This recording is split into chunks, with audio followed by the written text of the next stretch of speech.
시편 137편 1절입니다. 제가 봉독합니다. 우리가 바벨론의 여러 강변에 거기에 앉아서 시온을 기억하며 울었도다. 아멘. 137편부터 이제 남겨진 150편까지는 시편 후반부에 해당이 되고, 앞서 말씀드린 것처럼 시편 전체를 요약하며 또 그 가장 중요한 7대 교리를 다시 한번 몇 가지로 요약하면서 마무리하고 있는 놀라운 또 모습을 보게 됩니다. 성경 전체도 7대 교리로 그렇게 요약되어 있고, 또 시편도 이렇게 7대 교리로 성경 전체의 가장 중요한 핵심 교리가 무엇인지, 우리가 반드시 믿어야 구원을 얻는 그런 핵심 교리가 무엇인지, 또 우리가 하나님을 더 깊이 알아갈 수 있는 그 풍성한 은혜의 교리의 핵심이 무엇인지를 이렇게 7가지의 교리로 그렇게 요약해서 우리에게 가르치고 있는 것을 볼 수가 있습니다. 오늘 137편은 가장 무서운 그러한 표현들이 오늘 우리에게 소개가 됩니다. 시편 중에서 가장 거칠고 투박하고 또 가장 무서운 그런 경고와 심판의 메시지가 소개되어지는 굉장히 우리가 해석하기가 어렵고 힘든 그러한 내용으로 우리에게 소개가 됩니다. 우리 마지막 절을 한번 읽어보도록 합니다. 9절입니다. 내 어린 것들을 반석에 메어치는 자는 유복하리로다. 얼마나 무서운 표현입니까? 이스라엘 백성들을 포로로 잡아간 바벨론, 바로 그 바벨론이 멸망하기를 바란다라는 거예요. 그리고 그 멸망할 때는 너희가 우리에게 했던 것처럼 똑같이 너희의 적들이 너희의 어린 자식들을 산채로 돌에다가 메어쳐서 그렇게 죽였으면 좋겠다라는 거예요. 우리가 시편을 찬송하는 놀라운 기쁨과 감격스러움과 경외감은 바로 이 137편과 같은 종말론을 가르치는 교리에서 빛납니다. 일반 찬송가에는 이런 거친 표현들이 없습니다. 사람들이 상처받을까 봐, 사람들이 혹시라도 부담스러워할까 봐 이런 거친 표현들을 작사할 때에 의도적으로 삭제를 했습니다. 은혜 받는다, 하나님이 도와주신다, 하나님이 축복해 주신다, 이런 표현들만 주로 배치가 되어 있는 것이죠.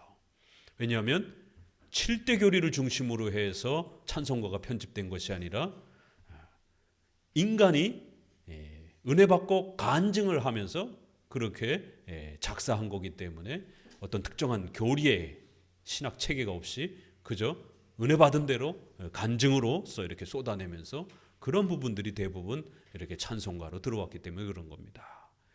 그러다 보니까 죄, 전적 부패, 인간의 전적 무능력, 원죄, 또 종말론과 관련해서는 최후 심판, 영원한 지옥, 하나님의 무서운 형벌, 이런 부분들은 이렇게 찬송가에 거의 들어오질 않았습니다. 시편을 찬송하는 이유가, 장로교회, 우리 개혁주의가 시편을 찬송하는 이유가 특별히 이런 종말론, 인간론, 이런 부분에서 더욱 빛납니다. 시편을 찬송하지 아니하면 우리가 이러한 엄청난 내용들을 찬송으로 부를 기회가 없습니다.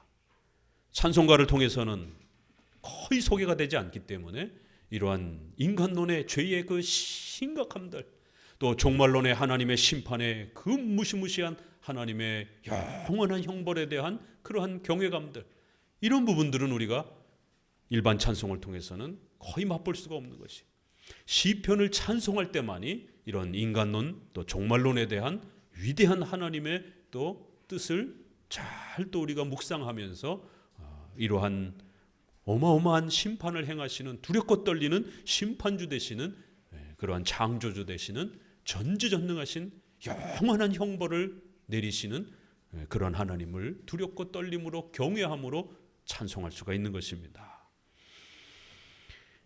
137편은 109편과 더불어서 시편의 유명한 종말론을 소개하는 그러한 교리를 담고 있습니다. 그래서 적들이 전부 다 죽었으면 좋겠다. 우리를 괴롭혔던, 이스라엘을 괴롭혔던 그 주변의 모든 적들이 전부 하나님 앞에 심판받아서 전부 다 죽었으면 좋겠다라는 거예요. 우리를 너무 괴롭혔다라는 거예요. 교회를 너무 괴롭혔기 때문에 저들이 하나님 앞에 벌받아 반드시 죽을 것이다라는 거예요. 하나님의 무서운 심판으로 영원한 지옥의 형벌을 받을 것이다라는 거예요. 이러한 저주시 형태로 되어 있습니다. 심판의 내용을 담고 있습니다. 그래서 우리가 종말론에 해당이 되는 그러한 내용을 담고 있습니다. 우리 109편을 한번 함께 보도록 합니다. 109편 다 볼 수는 없고 5절부터 좀 몇 가지 핵심적인 부분만 표현만 봅니다. 109편 5절입니다. 여기서는 어떻게 거칠고 아주 또 무섭게 표현되고 있는지 비교해가면서 읽어보기 바랍니다. 5절 저희가 악으로 나의 선을 갚으며 미워함으로 나의 사랑을 갚았사오니 악인으로 저를 제어하게 하시며 대적으로 그 오른편에 서게 하소서. 저가 판단을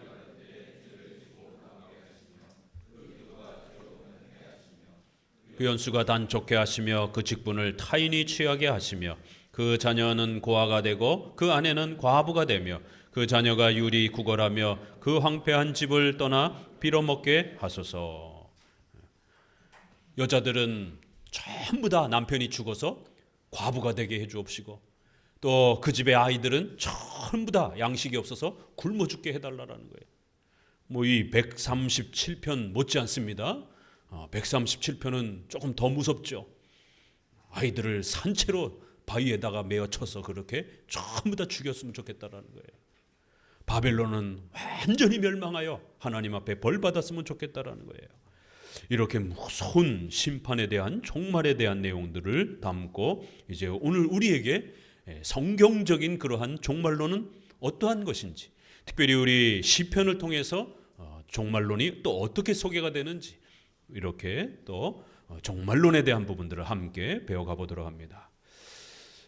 얼마 전에 이스라엘과 팔레스타인의 전쟁이 벌어졌습니다. 뉴스를 통해서 지금 연일 계속 쏟아지고 있습니다. 우크라이나 전쟁도 아직 끝나지도 않았는데 세계 3차 대전과 또 비슷하고 또 연결해서 될 수도 있는 또 이러한 위험한 그런 지역에 있는 중동의 불씨가 되는 그러한 이스라엘의 또 팔레스타인의 5차 중동 전쟁이 시작이 되었습니다. 우크라이나 전쟁보다도 더 기독교인들에게 예민한 전쟁은 바로 이 이스라엘의 전쟁입니다. 왜냐하면 구약에 이스라엘의 전쟁이 많이 소개가 되고 있고 또 장차 예수님의 재림 때에 이상하고 특별하고 신비로운 그러한 전쟁이 일어날 것이다라는 그런 여러 표현들이 또 신구약을 통해서 우리에게 소개가 되고 있기 때문에 많은 기독교인들이 이스라엘에서 전쟁이 났다 그러면 3차 대전은 둘째치고 예수님의 재림의 때가 온 것 아닌가, 어떤 특별한 사인이 아닌가, 어떤 징조 아닌가, 이런 식으로 접근하면서 결국 휴거론, 재림론, 임박한 재림론, 이런 시한부 종말론의 음모론에 빠지는 이러한 심각한 신앙의 타락과 또 삶의 파괴들이 여전히 여러 세계를 통해서 등장을 했습니다.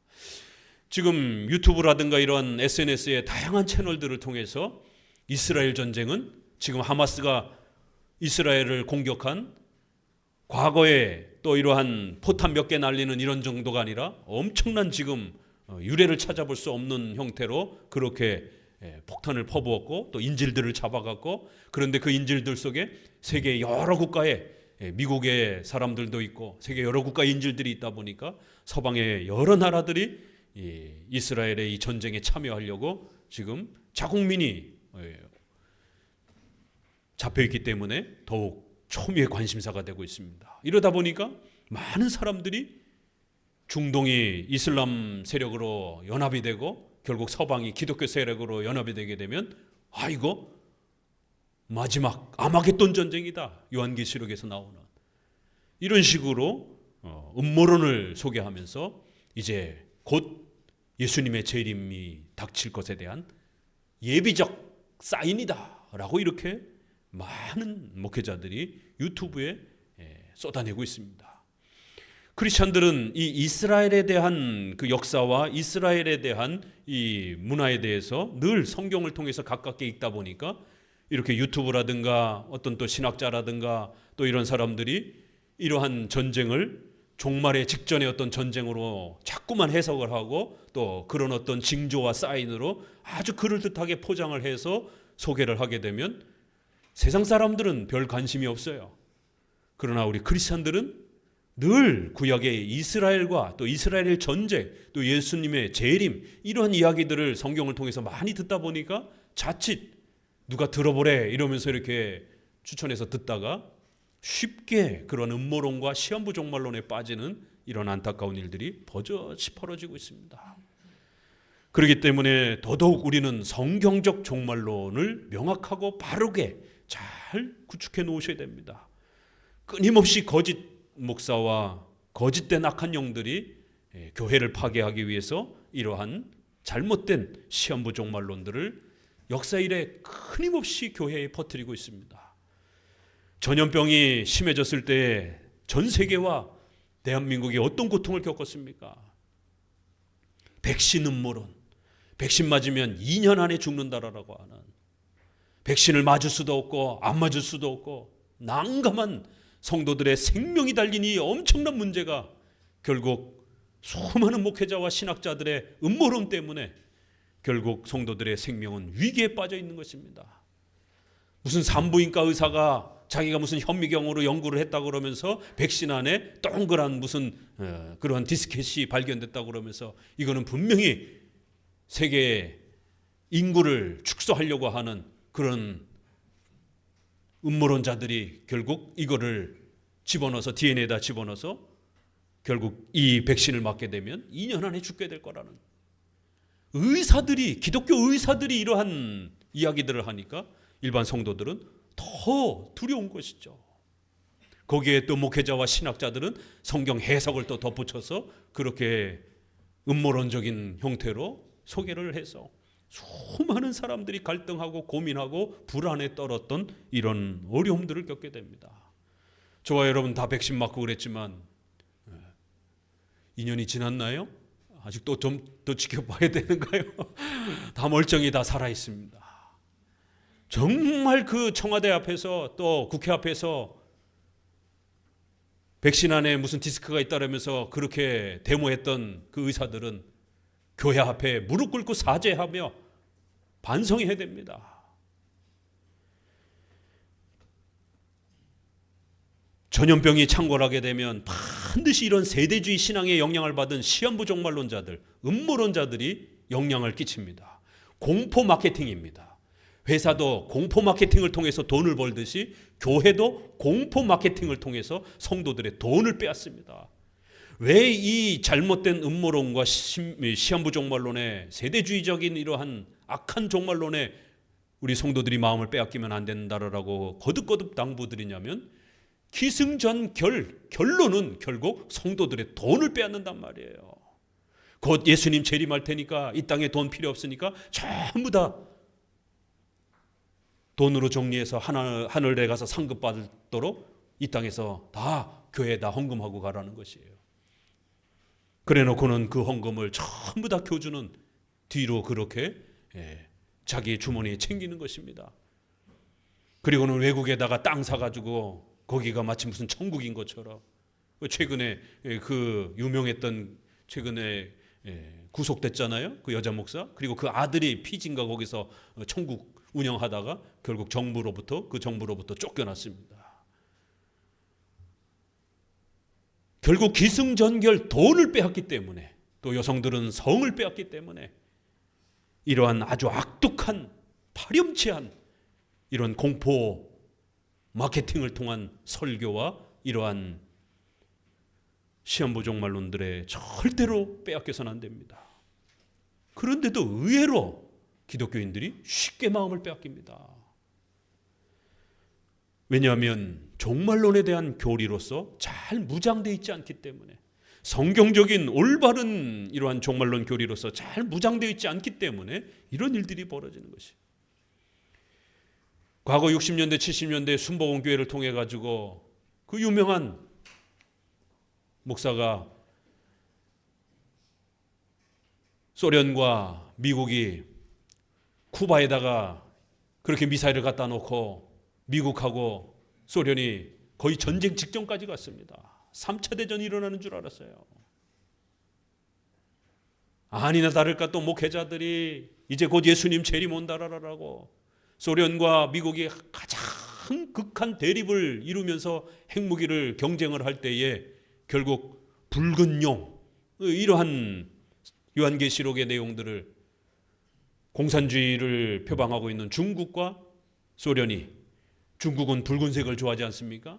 또 소련은 곰을 좋아하니까 이런 또 북쪽에서 이렇게 쳐내려온다라고 하는 다니엘서라든가 구약의 이러한 표현들을 통해서 이스라엘의 북쪽으로 있는 이러한 또 가장 서구 열방의 적대 세력인 중국과 소련을 그렇게 마지막 3차 대전의 아마겟돈 전쟁의 그러한 적그리스도의 반열에 서 있는 그러한 교회의 적으로서 마지막 아마겟돈 전쟁이 곧 터질 것처럼 그렇게 공포 마케팅을 또 진행을 하면서 교회를 키워왔던 것입니다. 시간이 지나고 아무 일도 없잖아요. 요한계시록의 10뿔 이야기를 이유가 그렇게 10개의 국가가 되면 세상 종말이 온다라고 하면서 얼마나 떠들썩하게 떠들었습니까? 그때 제가 대학생 때 8개 국가인가 이렇게 정도 됐었어요. 그럴 때 EU 국가가 이제 통합하면서 10개가 되면 뿔이 10개가 되는 이러한 바로 계시록에서 다니엘서에서 예언한 그 종말이 온다. 지금 EU가 몇 개입니까? 우크라이나 전쟁이 EU에 가입하려고 지금 그것 때문에 러시아하고 싸우고 있는 거 있잖아요. 지금 뭐 20개인가 30개가 됐어요. 아무 일도 일어나지 않았습니다. 그때 그런 식으로 해석했던 목회자들 다 어디 갔냔 말이에요. 부끄러운 줄 알아야 되는 거예요. 목회자들이 이렇게 성경의 핵심 교리에, 정통 기독교에, 또 역사와 사회와 문화에 대한 이러한 인식에 있어서, 세계관에 있어서 건강하지 못하면 성도들에게 공포를 조장합니다. 성도들에게 공포를 조장하게 되면 목회자의 위치가 있기 때문에 성도들은 엄청난 두려움을 갖게 됩니다. 코로나 때에 그러한 엄청난 두려움을 많은 성도들이 고통을 겪었던 것처럼 이제 또 다른 2개의 전쟁이 서구 강대국의 이런 엄청난 러시아가 껴들어 있는 전쟁, 또 하나는 역사 이래로 가장 마지막 3차 대전 아마겟돈 전쟁이 불씨가 될 거라고 하는 그 중동 전쟁, 얼마나 이슈가 좋습니까? 2개가 갑자기 터졌어요. 정신 바짝 차리시고 절대로 그런 음모론적인 시한부 종말론적인 형태에 빠지면 안 됩니다. 특별히 음모론에는 2가지가 있습니다. 이 세대주의 종말론이라고 하는데 세대주의 종말론에는 2가지 형태가 있습니다. 하나는 음모론적인 그러한 종말론이 있습니다. 백신 음모론, 또 프리메이슨이라고 들어보셨습니까? 개혁주의 목사님들 중에서도 프리메이슨을 떠드는 분들이 있어요. 절대로 그런 분들의 글과 책을 참고하시면 안 됩니다. 그러니까 목사님과 신학자가 프리메이슨을 언급했다라고 하는 것은 이 프리메이슨은 UFO 같은 존재입니다. 그냥 소설이에요. 그냥 미국에 이러한 단체들이 있어요. UFO의 단체가 있는 것처럼 이 프리메이슨이라고 하는 것을 추종하는 그러한 어떤 하나의 사교 그룹들이 있습니다. 그 사람들은 이런 소설 같은 이야기를 계속 만들어내면서 그거를 전 세계에다가 인터넷으로 뿌리는 거예요. 그러면 그거를 또 가져다가 또 한국에서는 열심히 또 번역해가지고 공포 마케팅을 하는 겁니다. 그래서 뭐 유명한 연예인들이 뭐 이렇게 하는 것 표시 이 염소 뿔이다. 그래서 사탄의 상징이다. 그래서 뭐 이렇게 해서 연예인들이 슬쩍 이렇게 옷 이런 데다가 이렇게 하면서 이런 손 표현을 하는 이런 사람들, 또 그 다음에 서구 귀족들이라든가 왕들이 이렇게 품에다가 이렇게 한쪽 손을 이렇게 이런 자세들이 있어요. 이렇게 주머니에다가 이렇게 넣는, 나폴레옹도 보면 그림에 이렇게 손을 넣는 이런 장면, 그림들이 있습니다. 이거 다 프리메이슨의 리더 그룹들이다라고 이러면서, 이게 프리메이슨의 표시고, 미국 1달러의 피라미드 삼각형에 있는 그 눈이 하나 있습니다. 그 프리메이슨이라고 하는 게 바로 이 석공들이라 이런 뜻이에요. 영어 단어로. 석공들로부터 어떤 그 역사가 추적이 되면서 그 집을 짓던 석공들이 어떤 조직을 갖추면서 이제 어떤 특별한 조직이 되었다 이러면서, 그래서 이 피라미드, 또 그다음에 세계 전체를 이렇게 들여다보고 있는 이러한 관리하는 그런 어떤 세력, 이렇게 해서 그 눈이 그 세력을 대표한다라는 거예요. 그래서 미국의 건국도 바로 이 프리메이슨들이 했다라는 거예요. 참 웃을 일이죠. 북한의 김일성과 남쪽의 정부도 다 프리메이슨 지도자들이라는 거예요. 그래서 프리메이슨의 이런 정부가 뒤에서 돈을 대줘가지고 전쟁을 일으켰다라는 거예요. 세계 인구를 축소시키기 위해서. 무슨 영화에서나 볼 듯한 그런 일루미나이트, 프리메이슨, 이런 거를 신앙적으로 이야기하는 그런 목사와 설교가 있다라면 가차없이 뒤돌아서야 됩니다. 이건 아주 허무맹랑한 그런 공상과학 소설과 같은 아무런 객관적 증거도 없는데, 그거를 실제 역사처럼 목회자가 생각을 했다는 그 자체가 문제가 심각한 거예요.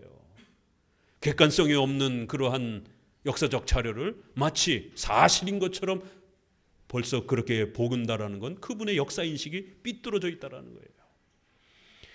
이런 프리메이슨, 일루미나이트, 이런 거를 우리나라 60년, 70년대, 80년대 아주 최초에 처음 그거를 번역해서 소개하고 이랬던 분이 있어요. 저도 중고등학교 때 참 재밌게 봤어요. 뭐 7년 대환란 그러면서 뭐 세계 단일 정부라래요. 최근에는 딥스테이트라고도 이렇게 표현을 많이 하더라고요. 뭐 깊은 정부, 그림자 정부. 그러니까 세계에는 우리가 알 수 없는 단일 정부가 있다라는 거예요. 그 단일 정부가 전 세계를 주물럭 한다라는 겁니다. 결국 우리 크리스천들은 이 단일 정부와 싸워야 된다라는 거예요. 왜냐하면 이 단일 정부가 적 그리스도의 역할을 하기 때문에. 아니 뭐가 눈에 보여야 싸울 것 아니겠습니까? 성경은 우리에게 그 적을 누구라고 얘기합니까? 끊임없이 사탄과 악한 영들이라고 말하지 어떠한 그런 특수 조직이라고 말하지 않습니다. 프리메이슨은 근대에 생긴 것이에요. 그러면 구약과 신약 시대에는 프리메이슨이 어디 있어요, 그러면? 참 이 프리메이슨, 일루미나이트에 빠진 이런 분들 보면 참 너무 안타깝습니다. 최초에 거의 초기에 주장했던 이런 서달성 목사와 같은 이런 분들 한국에서 다 이단으로 정죄됐습니다. 이 프리메이슨 주장했던 전문가들. 666 이런 부분들 음모론적 개념을 갖고 있어요. 백신 음모론 이런 것도 다 마찬가지입니다. 이제 이런 형태가 아닌, 이런 형태가 아니고 천년왕국을 주장하는 그런 또 종말론이 있습니다. 그래서 이들은 시한부 종말론, 시오니즘, 백투 예루살렘 운동, 뭐 7년 대환란, 휴거, 아마겟돈 이러면서 특별히 유대 나라에 관심을 가지면서 이렇게 시온주의를 부르짖는, 이 시온주의라고 하는 것은 뉴스에서 최근에 많이 보는 것처럼 결국 유대인들이 자기들 민족 중심으로 하나님의 나라를 예루살렘에다가 건설하겠다라는 거예요. 이번에 아주 그 국방장관이 나와서 맨날 떠들잖아요. 귀에 익었죠? 가자 지구에다가 시온을 건설하겠다라고. 그래서 이제 이번 전쟁에 상당히 긴장을 하는 거예요. 가자 지구의 백성들을 다 몰아내고 그 땅을 아예 빼앗아 버려가지고 유대 땅으로 만들어 버리겠다라는 거예요.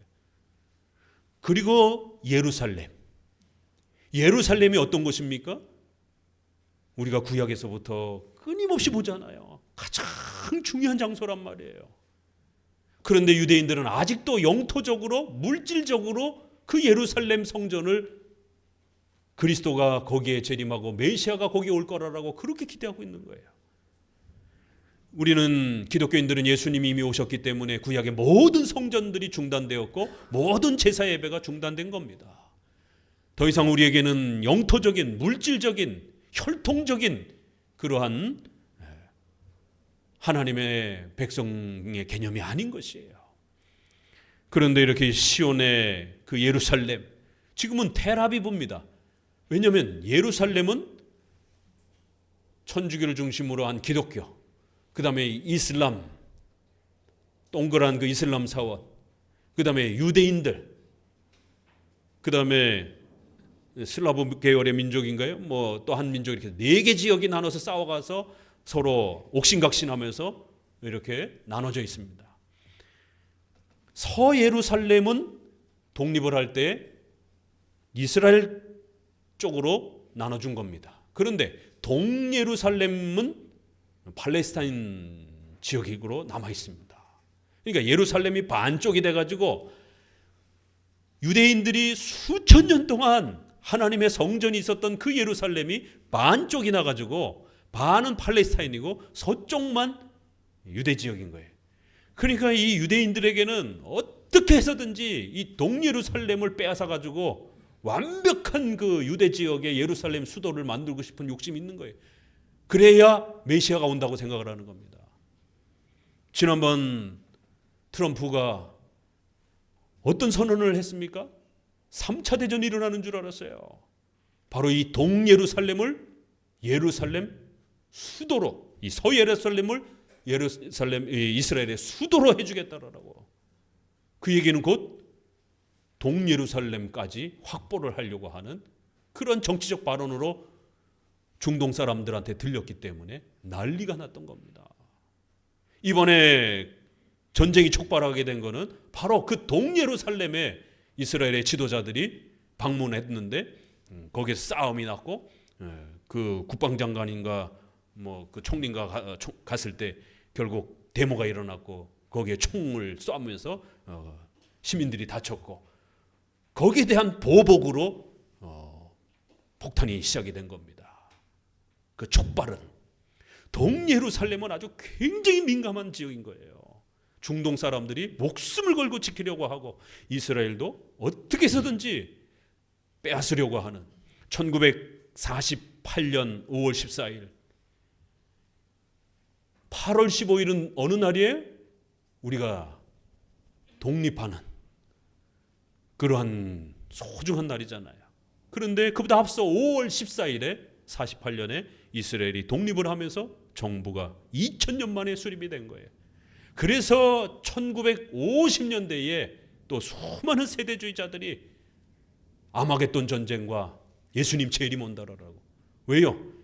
2000년 동안 없던 나라가, 이스라엘이 흩어져서 살던 나라가 영국의 도움에 의해서, 서구 열강의 도움에 의해서 결국 이스라엘이 독립국가가 된 거예요. 2000년 동안 팔레스타인이 거기 살고 있었는데 그 지역을 다 내쫓고 유대인들 너네 여기 땅 줄게 이러면서 독립을 시켜준 겁니다. 그러니 기독교인들 입장에서는 와, 이거 성경에서 유대인들이 하나님께로 돌아오고 와, 이거 실천되는 거 아니야? 유대 국가가 2000년 만에 형성이 된 거예요. 어때요? 아무 일도 없잖아요, 지금까지. 이렇게 역사 이래마다 이스라엘이 어떤 사회적, 외교적 어떤 전란과 역사의 격변에 휘달릴 때마다 특별히 우리 크리스찬들이 끊임없이 이런 종말론의 도전과 혼란을 겪으면서 많은 어려움을 겪었던 것입니다. 그렇기 때문에 절대로 영토적이고 육신적인, 물질적인, 국가적인 이런 시오니즘에 마음을 빼앗겨서는 안 된다는 거예요. 더 이상 우리와는 아무 상관없습니다.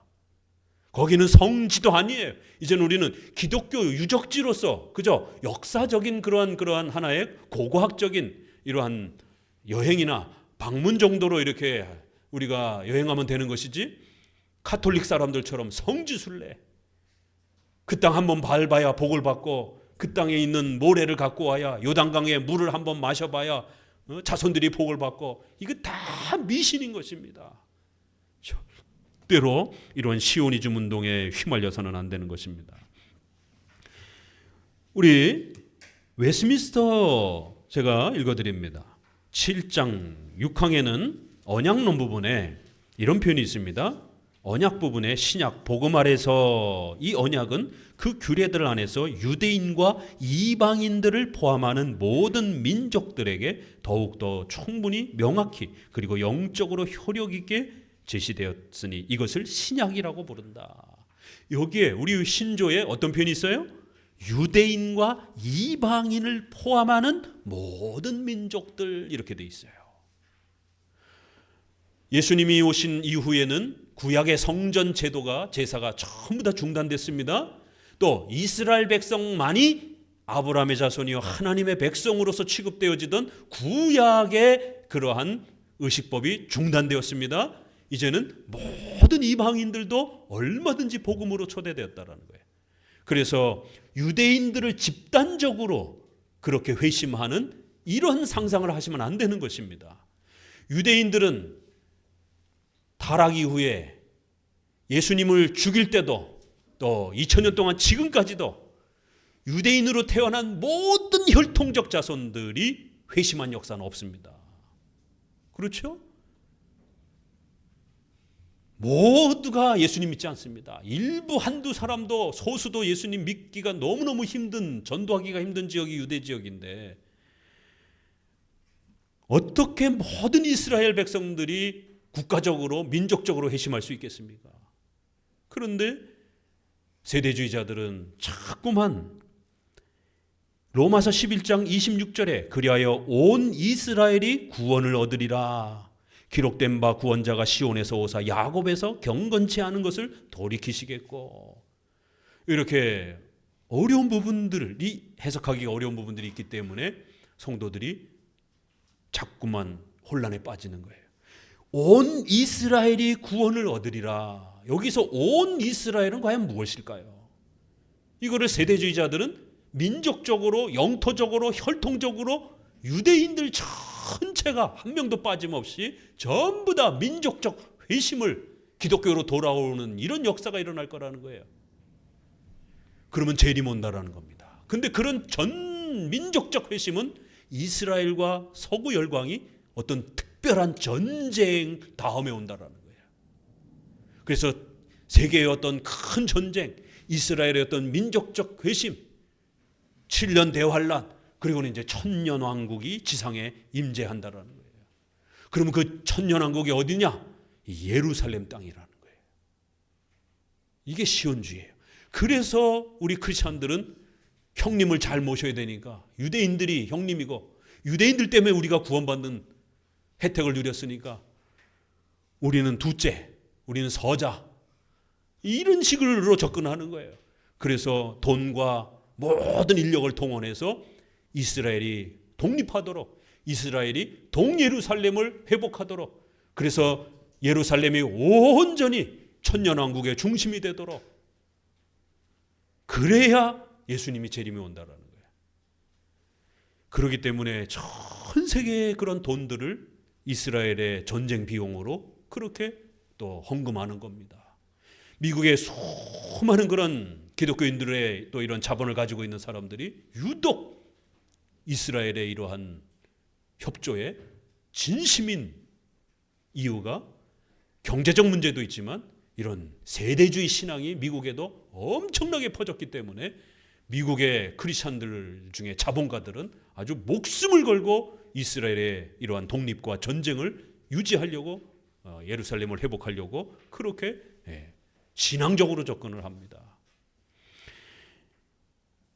온 이스라엘이 구원을 얻는다라고 하는 것은 실제적으로 지금까지 단 한 번도 없었고 또 앞으로도 없을 것입니다. 왜냐하면 이 구절을 우리는 이스라엘 백성들 중에, 유대인들 중에 택함 받은 하나님의 백성, 또 이방인 중에, 저와 여러분처럼 이방인 중에 택함 받은 하나님의 백성, 그래서 바로 하나님의 택함을 받은 유대인, 어찌됐든 유대인은 구약에 소중하게 또 다윗, 모세 이러한 역사를 갖고 있기 때문에 또 그 바울이 로마서 11장에서 소개하는 것처럼 그렇게 나와 같이 유대인 중에 남은 자들이, 예수님을 믿는 남은 자들이 있다. 유대인들 모두가 다 하나님 앞에 버림받고 유대인들 모두가 다 예수님을 부정하는 건 아니다. 나처럼 예수님을 믿은 또 그러한 신자도 있다. 남은 자 이야기를 한단 말이에요. 그렇기 때문에 분명히 유대인들 가운데도 구원을 받을 것이에요. 유대인이라고 특별히 다 지옥을 간다 이렇게 말하면 또 안 되는 거예요. 언제부터 서구 열강이 유대인들을 이렇게 진심으로 사랑했습니까? 우리가 50년 전, 60년 전 2차 세계대전까지만 조금 거슬러 올라가 봐도요, 유대인들의 학살이 엄청난 이야기잖아요. 서구 열강 사람들은 유대인들을 어마어마하게 싫어했습니다. 독일의 히틀러가 왜 그렇게 유독 유대인들을 학살했습니까? 600만 명이나 가까이 되는 사람들이 죽었다라고 하잖아요. 저도 독일 다음으로 많이 죽었던 폴란드에 대학생 때 선교여행 갈 일이 있어서 아우슈비츠라고 하는, 우리가 영화에서 보게 되면 사람을 그냥 막 집단으로 집어넣고 가스 풀어서 죽이고 그 다음에 불 때 가지고는 사람 태우는, 뭐 끝이 안 보이는 어마어마한 벌판이 이 폴란드 가장 유명한 그 화장장 감옥을 이렇게 탐방할 기회가 있어서 가봤어요. 뭐 끝이 안 보이는 벌판인데 그게 감옥이에요. 그런 철창들이 여전히 다 남아있고, 그리고는 그 사람을 가스실에서 태우던 장소, 그 다음에 그 옆에는 그 시체를 모아다가 너무 많이 죽으니까 이것도 처리를 할 수가 없는 거예요. 그래서 계속 불 때 가지고 가스로 불 때 가지고 태우는 겁니다. 그냥 내비두면 전염병이 걸리니까. 그 사람을 태웠던 그 화로, 그리고 그 옆에 뼈들, 그 뼈들이 아직도 그 폴란드가 역사를 잊고 싶지 않아 가지고 후손들에게 남기려고 그냥 그 뼈와 채를 그냥 그대로 뒀어요. 그냥 이렇게 처리한 것도 있지만, 그래서 그 뼈 이런 무더기라든가 뭐 정말 눈 뜨고 볼 수 없을 참혹한 그런 장면들이 폴란드의 그러한 아픔입니다. 이번에 우크라이나 전쟁에서 폴란드가 왜 전심으로 그렇게 전쟁을 돕는지 우리가 보잖아요.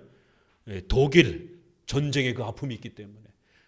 그러한 또 다른 강대국인 소련이 그렇게 또 전쟁을 할까봐 불안해서 그 역사를 또 겪을까봐 아주 전심으로 남의 나라에서 전쟁을 해야지 자기네 나라에서 전쟁하고 싶지 않기 때문에 그렇게 돕는 겁니다. 이러한 서구 역사에 보게 되면 유대인들은 예수님을 십자가에 못 박아 죽인 사람들이기 때문에 우리 기독교인들 입장에서 보게 되면 아주 원수 같은 사람들입니다. 그러니까 이 신학적 해석을 그대로 반영한 거예요. 독사의 자식들아, 독사의 새끼들아, 세례 요한에 예수님도 독사의 새끼들아라고 이렇게 바리새인들을 책망하잖아요. 그리고 결국 예수님이 십자가에 못 박혀 죽었습니다. 서구 독일 뭐 이쪽 폴란드부터 시작해서 이 서구 유럽 나라들은 전부 다 천주교 아니면 개신교 전부 다 기독교 국가잖아요. 그러니까 크리스찬들 안에는 이 유대인들에 대한 혐오와 미움들이 있는 거예요. 이 성경 해석을 잘못해서 예수님을 죽였다라고 하는 이런 혈통적 민족적 이런 복수심이 여전히 지배하고 있습니다. 그런데 이제 이것이 정치 외교의 이러한 분위기 때문에 이제 뒤바뀌면서 지금은 오히려 서구 열강 쪽에서는 유대인들을 그렇게 도와주려고 애를 쓰고 있고, 또 중국이나 이런 또 이슬람권이나 이런 또 공산권에서는 이스라엘을 싫어하고, 이게 서구 열강의 공산주의와 민주주의의 어떤 대립이 이게 이스라엘과 이슬람의 이러한 대립처럼 이렇게 지금은 모아져 있기 때문에 서구 열강이 지금은 이스라엘을 굉장히 좋아하지만 우리가 몇 세대 전만 해도 2차 세계대전 때까지만 해도 서구 열강은 아주 유대인들이라면 아주 치를 떨면서 미워했습니다. 이게 다 잘못된 성경 해석 때문에 그래요. 이스라엘 전체가 민족적으로 그들만이 아브라함의 자손인 것도 아닙니다. 이제는 더 이상. 또 그들이 민족적으로 전체로 회심하는 것도 아닙니다.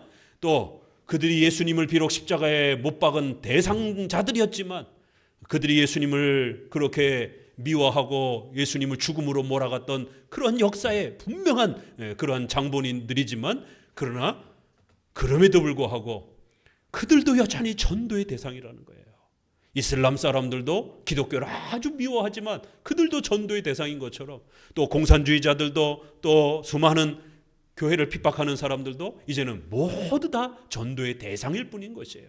어느 민족이 특별히 더 적그리스도처럼 그렇게 취급되어서는 안 되는 것입니다.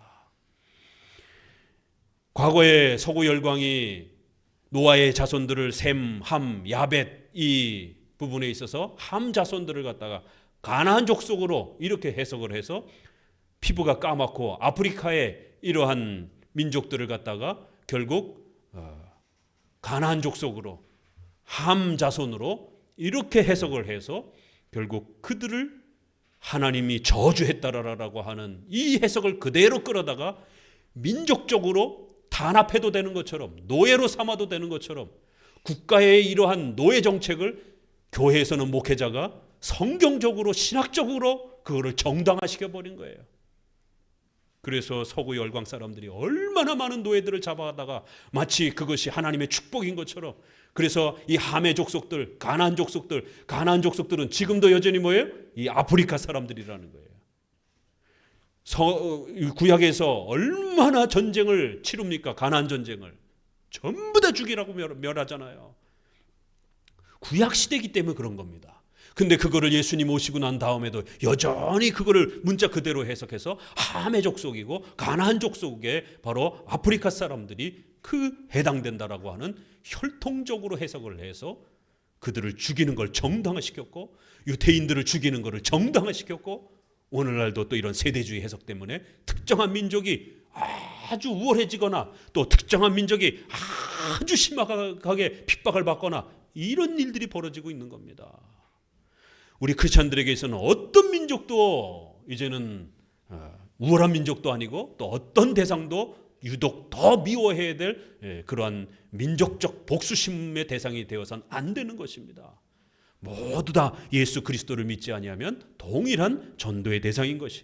그래서 온 이스라엘이 구원을 받는다라는 이 표현은 이 유대인이나 또 이방인 모두에게서 택함 받은 하나님의 백성들이 구원을 얻을 것이다 라고 이렇게 해석해 온 겁니다. 또 하나를 읽어드리면 대오리 문답 191문의 둘째 간구에서 우리가 기도하는 것은 무엇입니까? 이렇게 나라가 임하옵시며 라고 하고서는 복음이 전 세계를 통하여 전파되고 유대인들이 부르심을 받고 이방 사람들의 충만한 수가 들어오기를 기도한다. 여기도 보세요. 그러니까 우리의 종교개혁 선배들은 유대인들에 대해서 어떻게 해석했는가? 그러니까 이 유대인들을 어떻게 해석해야 되는지에 대해서 이 논쟁이 벌어지고 있는 겁니다. 바로 이 유대인들을 잘못 해석함으로 인해서 한쪽에서는 유대인들을 형님처럼 최고의 우월한 민족처럼 마치 그들이 잘못되면 하나님의 나라가 임하지 않는 것처럼 이렇게 구약의 유대인 개념을 아브라함의 자손 유대인들을 마치 혈통적으로 지켜야 되는 것처럼 이런 유대인의 해석에 잘못됨이 있는 겁니다. 또 한쪽으로는 유대인들을 아주 극혐하는 신약에서 예수님이 세례 요한이 독사의 새끼들이라고 책망했던 그 신약만 붙들게 되면 어때요? 유대인들은 혐오의 대상이 되는 거예요. 구약만 붙잡으면 어떻게 돼요? 유대인들은 떠받들어야 되는 대상이 되는 거예요. 이래서 유대인 해석이 어려운 겁니다. 유대인에 대한 해석은 분명히 로마서에서 또 예수님이 말씀하신 것처럼 유대인에게는 먼저 언약이 주어진 혜택과 복을 가지고 있는 건 분명히 맞아요. 아브라함에게 혈통적으로 그에게 언약을 주셨고 그 언약이 다윗에게로 이루어졌고 그 소중한 또 언약을 따라 예루살렘 성전에 장차 오실 메시아를 상징하고 우리 대신 십자가에 죽으실 대속적 희생을 가르치는 제사에 대한 이런 이야기들이 바로 예루살렘 성전에서 유대인들의 그러한 역사 속에서 펼쳐진 겁니다. 구약은 오직 아브라함의 자손만 한 민족만 하나님의 백성으로 삼으셨기 때문에 그런 것입니다. 그것이 하나님의 경륜, 하나님의 섭리의 방식이었던 거예요. 왜 모든 민족을 동시적으로 하나님이 부르시지 않았는가? 그건 하나님의 마음인 것이에요. 아담을 제일 먼저 창조하신 것처럼 모든 민족을 한꺼번에 창조한 게 아니에요. 그런 것처럼 이스라엘 민족을 하나만 선택하신 거예요. 그리고는 그 혈통에서 예수님이 오신 것입니다.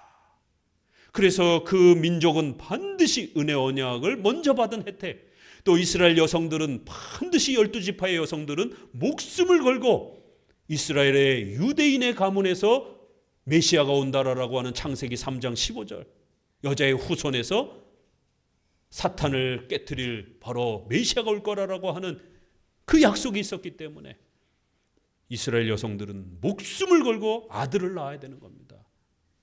그래서 구약의 독특한 계대 결혼, 형이 아이가 없이 죽어도 그냥 내버두면 안 되고 반드시 형의 가문을 잇기 위해서 형수가 둘째 시동생하고 그렇게 동침을 해서 그 집안에 씨를 남겨야 되는, 오늘날로 보게 되면 이거 상상할 수 없는 이런 간통죄나 무슨 이러한 성범죄에 해당이 되지만, 구약에는 이런 혈통을 보존하기 위해서 그 유대인의 가문에서 메시아가 오기 때문에 만약에 유대인의 혈통이 중단이 되게 되면 메시아가 못 오시게 되는 겁니다. 메시아가 하나님이신 메시아가 이 땅에 우리를 구원하기 위하여 인간의 몸을 가지시고 오겠다라고 약속해 주셨는데, 혈통이 중단되게 되면 메시아가 못 오시게 되는 거예요. 그래서 구약에는 오직 메시아를 믿는, 메시아를 사모하는 그 신앙이 뭐예요? 여성들에게는 자손을 낳아줘야 되는 거예요. 어떻게 해서든지 자손을 낳아줘야 되는 거예요. 그래서 시아버지인 유다와 며느리인 다말이 아들이 다 죽었을 때에 마지막 남겨진 막내 아들을 죽을까 봐 시아버지가 저 멀리 도망을 시켜가지고 그 집안에 자손이 없는 거예요. 그래서 생각도 못해 결국 시아버지와 동참을 하는 이러한 놀라운 결혼의 장면들이 나옵니다. 성경에서는 이 다말을 칭찬합니다. 육신의 정욕 때문에 시아버지를 가까이 한 게 아니라 바로 이스라엘의 그 하나님이 주신 약속의 자손을 남겨야 된다라고 하는 바로 그 메시아에 대한 소망을 지키려고 그렇게 했다라고 하는 신앙으로 칭찬해 줍니다. 이렇게 분명히 유대인들에게는 하나님이 먼저 주신 혜택과 복이 있는 것이,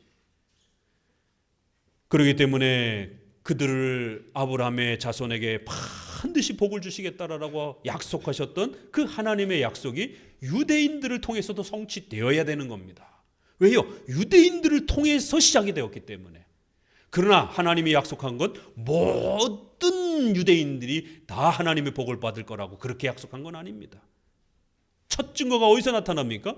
아브라함의 자손인 이삭과 이스마엘. 이삭은 택함받은 하나님의 언약의 자손으로 들어왔지만 같은 아브라함의 자녀인 이스마엘은 버림받습니다. 이삭의 또 아들 내려가면 또 이삭, 에서와 또 야곱. 에서는 버림받습니다. 야곱만이 택한 하나님의 언약의 자손으로 그렇게 선택을 받는 것이에요. 육신의 혈통이라고 해서 모두가 다 구원받는 게 아닌 것을 구약은 이미 벌써 증거하고 있습니다. 그렇기 때문에 온 이스라엘이 구원받는다라고 하는 것은 택함받은 유대인들이 구원받는 거예요. 그래서 우리의 선조들은 바로 이러한 구약에 대한 정확한 이해가 있었기 때문에, 그리고는 예수님이 오시고 나셔서는 그 유대인의 혈통이 이제 예수님이 오셨기 때문에 완성된 거예요. 그래서 이제는 구약의 그런 독특한 결혼 제도를 절대로 여성들은 따라해서는 안 되는 것입니다. 그건 중단된 겁니다. 구약의 성전과 제사 제도는 절대로 따라해서는 안 되는 것입니다. 왜요? 예수님, 참된 성전인 예수님이 오셨기 때문에. 이제는 오직 믿음으로 누구든지 예수님을 믿기만 하면 구원받는 것입니다. 그렇지만 우리가 유대인들은 소중하게 대해줘야 되는 거예요. 그러나 더 특별히 대할 필요도 없고 그렇다고 혐오할 필요도 없는 거예요. 유대인들은 여전히 이방인들과 똑같이 전도의 대상으로 바라봐주면 되는 겁니다. 그래서 복음이 전 세계를 통해 전파되고 유대인들이 부르심을 받고 이방인들의 충만한 수가 들어오도록 기도해야 된다. 여기에 모든 유대인 이렇게 하지 않았습니다. 그렇죠? 이방인들 중에서도 택한 백성들이 들어오는 거고, 실제로 전 세계 이방인들이 예수님 믿고 죽지 않잖아요. 실제로 죽으면서 다 모든 이방인들이 구원 못 받는 것이에요. 여기서 말하는 것은 택함 받은 유대인들이 부르심을 받는 거고 택함 받은 이방인들의 수가 들어오는 것이다 라고 이렇게 표현해 주고 있는 것입니다. 이것이 우리의 종교개혁의 중요한 유대인에 대한 입장입니다. 분명히 하나님의 첫 혜택은 있었지만 예수님이 오시고 나셔서 구약의 모든 그러한 혈통적, 의식적, 제사적 그러한 명령들은 중단되었다라는 것. 그래서 이제는 절대로 혈통적으로, 민족적으로, 어떤 영토적으로 뭔가를 구약을 끌어다가 적용하고 이거 마지막 전쟁이다, 이거 반드시 회복해야 된다, 이렇게 적용하면 절대로 안 되는 것입니다. 이제는 그것을 통해서 가르쳤던 보편적인 신앙의 규범만 우리가 7대 교리와 연결해서, 기독론과 구원론과 이렇게 연결해서, 십계명과 연결해서 일반적 신앙의 교훈만 잘 간직하면 되는 것입니다. 자, 본문으로 들어와 봅니다. 이런 좀 기본적인 이해가 있어야 됩니다. 이런 기본적인 유대인에 대한 올바른 신구약에 대한 이해, 또 그다음에 종교개혁자들이 이렇게 또 유대인들을 어떻게 이해하고 해석했는지에 대한 기본 개념을 가지고 오늘 137편을 함께 보도록 합니다. 우리가 같이 읽어봅니다. 바벨론의 여러 강변 거기에 앉아서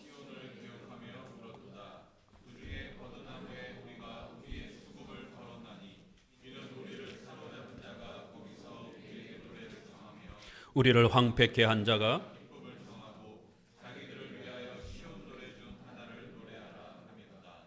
우리가 이방에 있어서 어찌 여호와의 노래를 부를꼬. 예루살렘아 내 오른손이 그 재주를 잊을지로다. 예루살렘을 기억지 아니하거나 내가 너를 나의 제일 즐거워하는 것보다 지나치지 아니할진대 내 혀가 내 입 천장에 붙을지로다. 여호와여 예루살렘이 해봤던 날을 기억하시고 에돔 자손을 치소서. 저희 말이 회파하라 회파하라 그 기초까지 회파라 하였나이다. 여자 같은 멸망할 바벨론아 내가 우리에게 행한 대로 내게 갚는 자가 유복하리로다. 내 어린 것들을 반석에 메어 치는 자는 유복하리로다.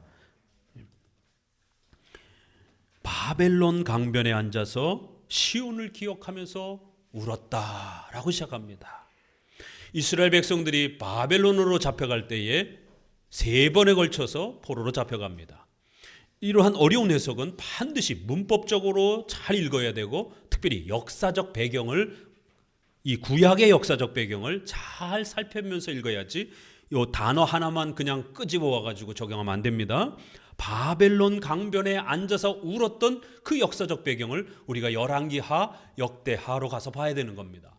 그러면 마지막 시드기야 왕 때 586년에 멸망하면서 결국 왕도 쇠고랑이 채워지고 두 눈이 뽑히고 자식들은 패대기 쳐서 죽고 그렇게 개처럼 끌려갑니다.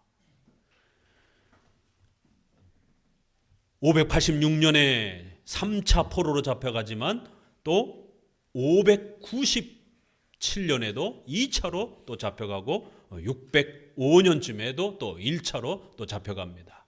우리가 다니엘 이러한 청년들이 바로 2차쯤에 잡혀가는 겁니다. 그리고 이제 최후로 마지막에 3차 때에 또 이렇게 586년에 잡혀갑니다. 이 배경은 2차 때 정도로 이렇게 많이들 해석을 합니다.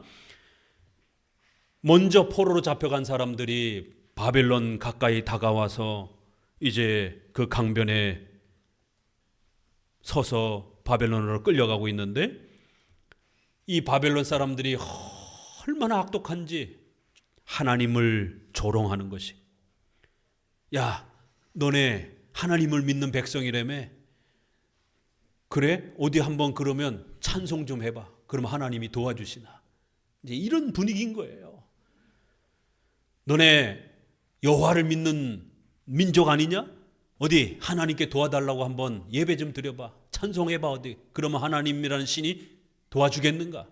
바벨론 전쟁의 그 구약의 역사를 보게 되면 바벨론이 쳐들어와서 얼마나 조롱하고, 우리가 믿는 신이 최고지, 여호와의 신은 가짜다, 그러니까 빨리 항복하고 나와라, 그러면 살려줄게, 만약 항복하지 않으면 전부 다 죽일 것이다 라고 하는, 이런 식으로 신을 조롱하면서 이스라엘이 믿는 하나님을 조롱하면서, 너희가 믿는 하나님은 힘이 없어서 이제 너희를 이렇게 보호하지 못하는 거야, 이러면서 짓밟았던 겁니다. 그리고는 그 성전 보물들을 다 빼앗아 간 것이, 그때 빼앗긴 성전 보물들이 어디로 갔는지 몰라요. 인디아나 존스가 찾으러 다니고 있어요. 인디아나 존스의 그 영화에 보게 되면 그 그 법궤가 한번, 또 어떨 때는 예수님의 그 포도주 영화에 보면은 그런 상상력을 동원을 해가지고 아마 어디 있겠지 이러면서 이제 찾으러 다니는 그런 장면을 봅니다. 못 찾습니다. 하나님이 못 찾게 하십니다. 만약 그거 발견되면 어떤 일이 벌어질까요? 지금도 유대인들에 대해서 이런 난리가 벌어지는데, 만약 법궤가 진짜 어디서 발견됐다 그러면 그거 우상숭배가 돼갖고 전 세계 사람들이 그거 만지고 그거 만지면 병 고쳐지는 줄 알고 그렇게 쫓아다닐 겁니다. 성경을 믿는 게 아니라 법궤 보려고 쫓아다닐 것이. 그래서 바벨론 포로로 잡혀가면서 바벨론 사람들이 그걸 가지고 갈 때 어디로 갔는지 싹 사라졌어요. 역사에 싹 사라졌어요. 놀랍게. 그리고는 포로로 잡혀온 사람들을 강변에 앉혀놓고 조롱하는 거예요. 또 어디 하나님께 기도해봐, 어디 한번 찬송 좀 해봐. 그럼 하나님이 도와서 우리 싹 죽이고 너네 포로로에서 다 살려줄 텐데 어디 한번 해봐. 하나님께 좀 도움 좀 요청해봐. 그 중에 버드나무에 우리가 우리의 수금을 걸었습니다. 도무지 그 조롱을 듣다 너무 힘들어서 결국에는 이 수금은 악기예요. 수금과 비파로 찬양해라, 이렇게 구약에 보면 나옵니다. 그러니까 레인들은요, 집에 불 나면 뭐부터 들고 뛰는 거예요? 성전에 물건 들고 뛰는 거예요. 저와 여러분들은 족보 들고 뛰겠지만 요즘엔 족보도 필요 없고 돈 들고 뛰는, 금덩어리 들고 뛰겠지만 레인들은 성전 물건 들고 뛰는 거예요. 그들에게 목숨과 같이 중요한 거기 때문에. 그런데 수금을 들고 나왔어요. 그 포로로 잡혀오는 그 절박한 상황 속에서도 어떻게 제사 때 쓰는, 성전에서 쓰는 이런 몇 가지 기구들을 그나마 몰래 빼돌려서 들고 나온 것이. 수금을 가지고 찬송하면서 예배했는데 이제는 적들의 조롱 앞에 어디 한번 노래해보라라고 그렇게 조롱을 받습니다. 그러자 그 수금을 도무지 연주할 수가 없는 거예요. 그래서 나무에다가 걸어놓고, 이는 우리를 사로잡은 자가 거기서 우리에게 노래를 청하며 우리를 황폐케 한 자가 기쁨을 청하고 자기들을 위하여 시온의 노래 중 하나를 노래해보라라고. 자기들을 위해서, 그 적들을 위해서, 야 우리 귀나 즐겁게 어디 한번 우리 저 노예들 노래나 한번 들어보자, 저 신들의 노래나 한번 들어보자, 이러면서 조롱하는 것이. 그러자 레인과 백성들은 도무지 적들을 위해서 노래를 부를 수가 없는 거예요. 그들의 노래는 오직 하나님만을 위해서 불렀던 예배의 찬송이기 때문에 절대로 그러한 적들의 즐거움을 위해서 노래를 부를 수가 없었던 것이. 그래서 우리가 이방에서 어찌 여호와께 노래를 부를꼬? 예루살렘아, 내가 너를 잊을진대 내 오른손이 그 체주를 잊을지로다. 내가 예루살렘을 기억하지 아니하거나 내가 너를 나의 제일 즐거워하는 것보다 지나치게 아니할진대 내 혀가 내 입천장에 붙을지로다. 예루살렘을 내가 만약에 잊어버렸다라면 하나님 앞에 천벌을 받을 것이다, 이렇게 표현하는 거예요. 내가 어떻게 저 적들을 위해서 연주할 수 있겠느냐라는 거예요. 차라리 예루살렘을 바라보면서 연주 안 하겠다라는 거예요. 예루살렘을 바라보면서 그저 악기를 걸어두겠다라는 거예요. 예루살렘만 쳐다보겠다라는 거예요. 내 입천장이 다 눌러붙는 한이 있더라도 절대로 노래 못 부를 거라는 거예요. 안 부를 거라는 거예요. 내 혀가 다 뽑힌다 할지라도 절대로 노래 부르지 않을 것이다라는 거예요.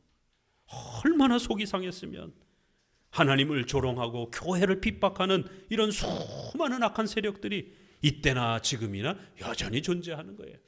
그게 특별히 소련이나 또 러시아나 중국만이 아닌 겁니다. 우리나라 안에도 여전히 교회를 핍박하는 수많은 정치적 세력과 또 일반 또 주변의 수많은 사람들이 이 본문에 다 해당될 수 있는 것이지 특별히 어느 국가만 이렇게 지목하면 안 되는 것입니다.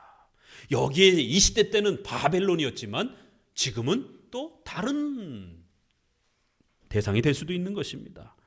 7절에 여호와여 예루살렘에 해봤던 날을 기억하시고 에돔 자손을 치소서. 에돔이 누굽니까? 에서입니다. 에서의 조상을 갖고 있는 족속들이에요.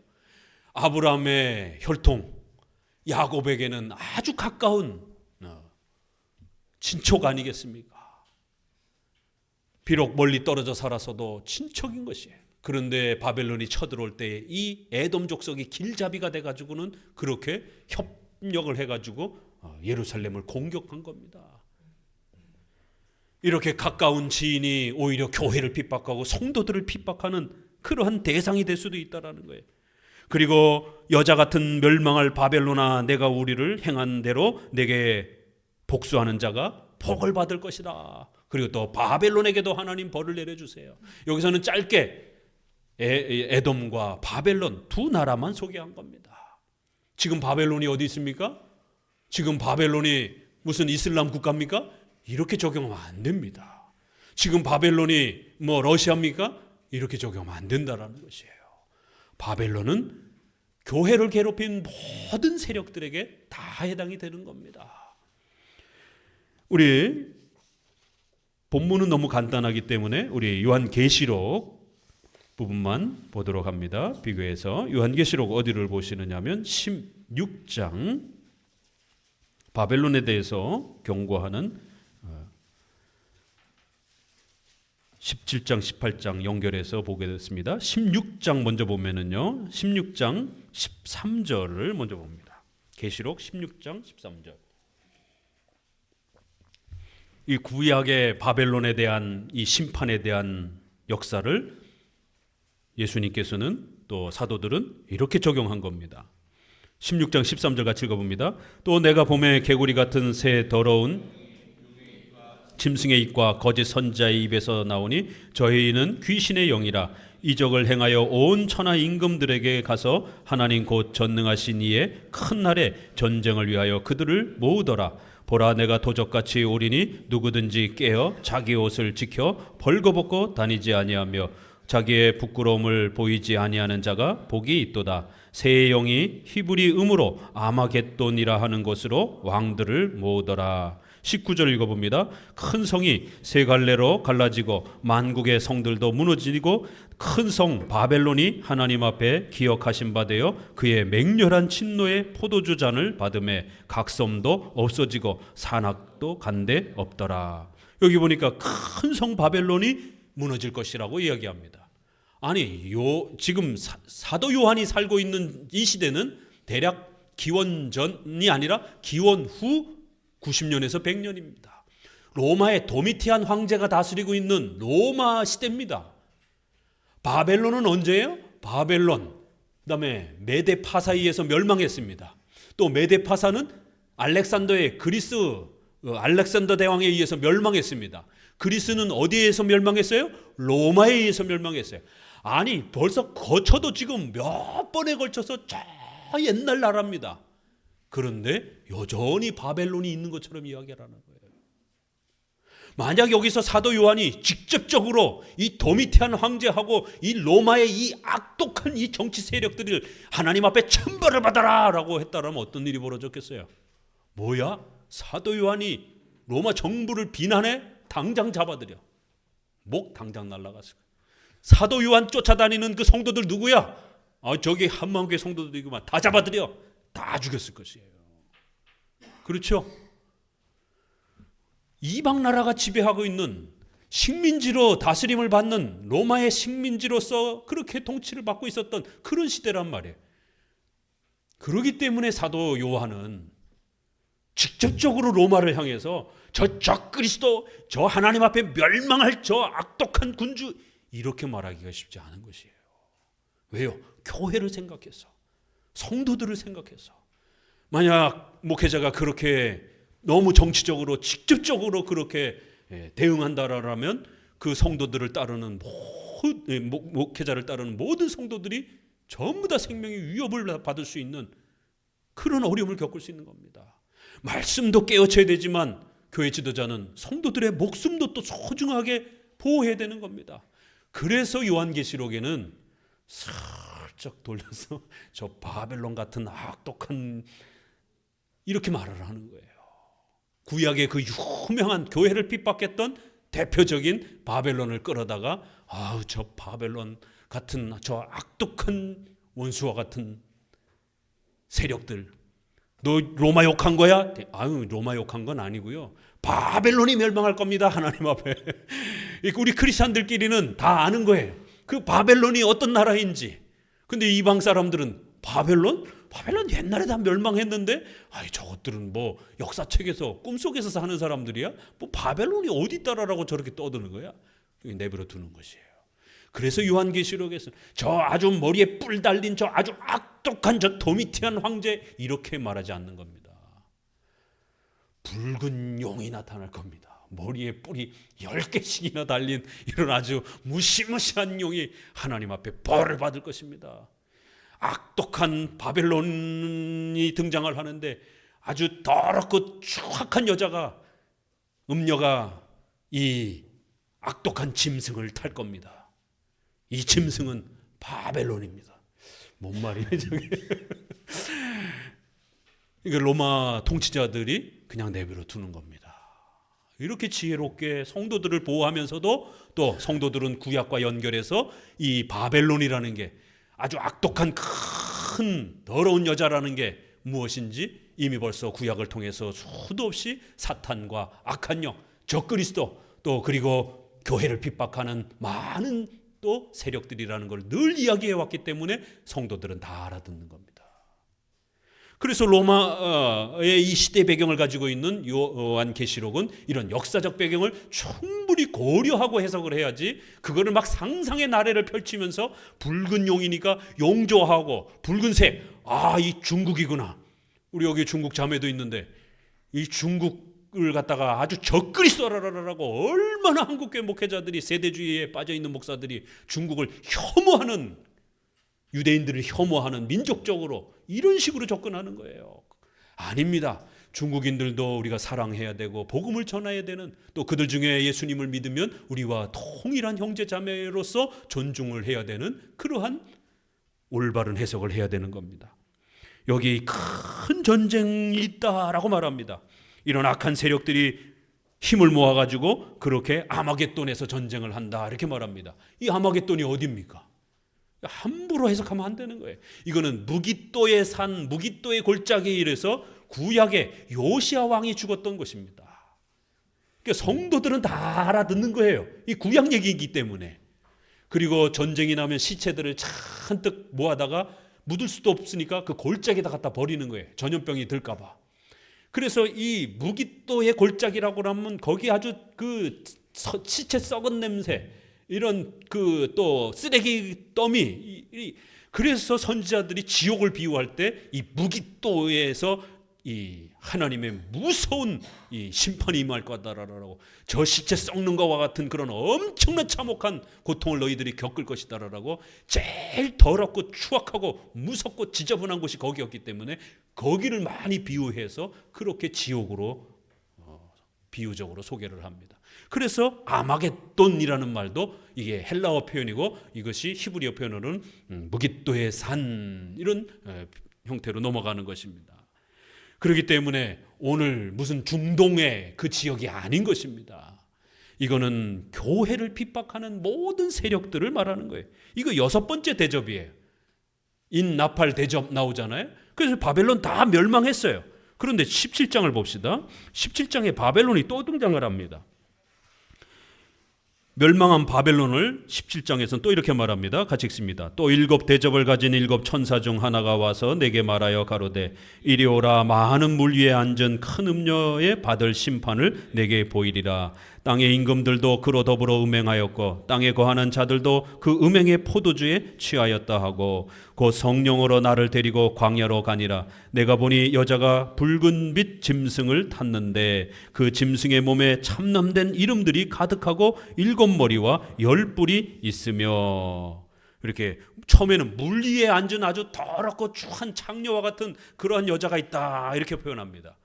왜 여자라고 이렇게 더러운 여자라고 표현합니까? 그리스도를 신랑이라고 말하고 교회를 신부라고 말하는 거예요. 구약의 하나님의 백성들을 하나님과 결혼한 신부들이라고 이렇게 많이 표현하는 거예요. 그래서 하나님 앞에 불신앙하면 신랑을 버린 간음한 더러운 창녀와 같다라고 이렇게 구약은 늘 책망했던 겁니다.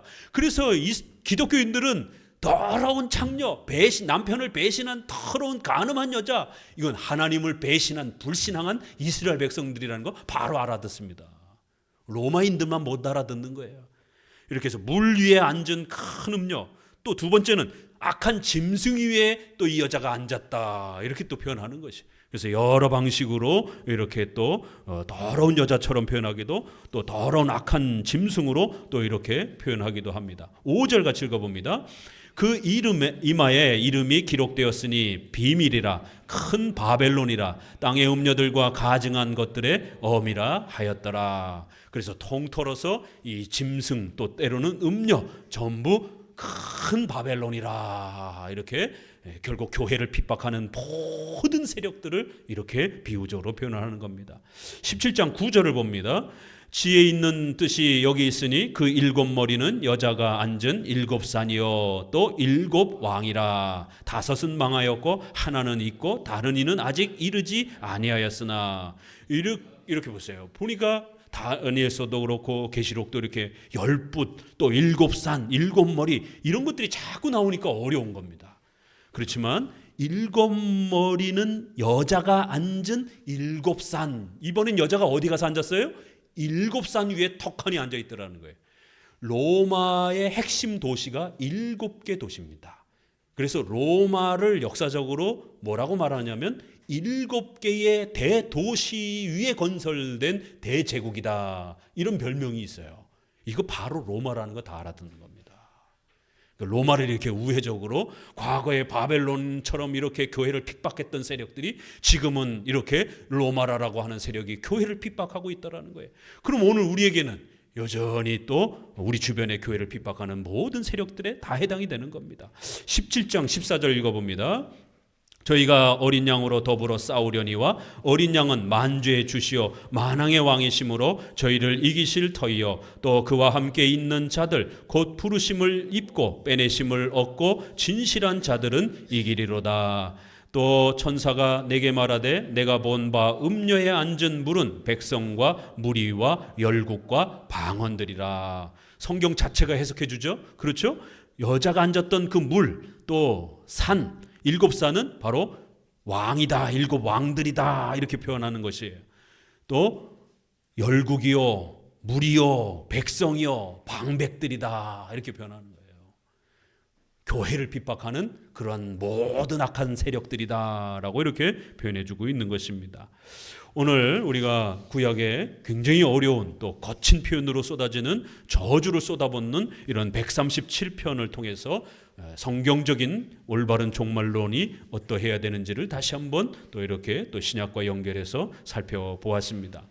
우리가 성경에서 소개하는 이러한 올바른 종말론은 사도신경에서 고백하는 것처럼 우리 몸이 다시 사는 것과 영원히 사는 것, 예수님이 저리로서 산자와 죽은 자를 심판하러 오시라라 라고 고백하는 것, 바로 여기에 다 담겨 있는 것입니다. 그래서 반드시 우리가 육체 부활하여 영생할 것이다라는 것, 또 예수님이 재림할 것이다라는 것, 그리고 예수님이 천국과 지옥으로 이제 최후 심판 때 심판하실 것이다라는 것, 이렇게만 남겨놨지 언제 예수님이 재림하는지, 어느 장소에 재림하시는지, 또 재림 직전에 어떤 징조가 있는지, 이런 부분에 대해서는 침묵하고 있습니다. 오히려 마태복음에서는 예수님이 나도 모른다라고까지 말씀하실 정도로, 또 베드로서에서는 천년이 하루같이, 하루가 천년같이, 그렇게 하나님께서는 그 모든 시간을 자유자재로 지배하신다. 그러니까 우리가 너무 시간에 쫓겨서, 어떤 장소에 쫓겨서 마치 내일 예수님이 오는 것처럼, 그래서 우리의 생활 다 내팽개치고 저 산속으로 들어가서 휴거 준비하고 이러면 안 된다라는 거예요. 그러나 또 거꾸로 재림이 없는 것처럼, 예수님이 오시지 않는 것처럼 이 땅에서 어떻게 해서든지 잘 먹고 잘 살려고, 그렇게 부귀영화를 누리려고 기복주의로 또 그렇게 쫓아가서도 안 된다라는 거예요. 반드시 예수님은 재림하신다라는 겁니다. 그러나 언제가 될지는 또 모른다라는 거예요. 우리가 생각하는 것처럼 그렇게 시한부 종말론 당장 내일처럼 오는 게 아니라 또 한참 걸릴 수도 있다라는 거예요. 그렇기 때문에 우리의 삶을 최선을 다해서, 여러분의 가정, 직장, 국가, 사회 최선을 다해서 열심히 생활하라는 겁니다. 하루하루 최선을 다해서 살아가고, 또 내세에 예수님의 재림을 또 소망하면서 이렇게 현세와 내세를 균형 있게 우리가 간직하며 살아가는 것이지, 어느 한쪽으로 치우쳐서 또 어느 시간과 장소와 어떤 사건에 너무 특정하게 그거를 적용해서 마치 종말이 온 것처럼 이렇게 공포에 휘말려서는 절대로 안 되는 것입니다. 오늘 137편 성경적인 종말론을 잘 간직하면서 특별히 세계 정세가 어렵고 힘든 때에 더욱 말씀으로 평안을 누리며 살아가시기를 주의 말씀으로 권면을 드립니다. 기도합니다.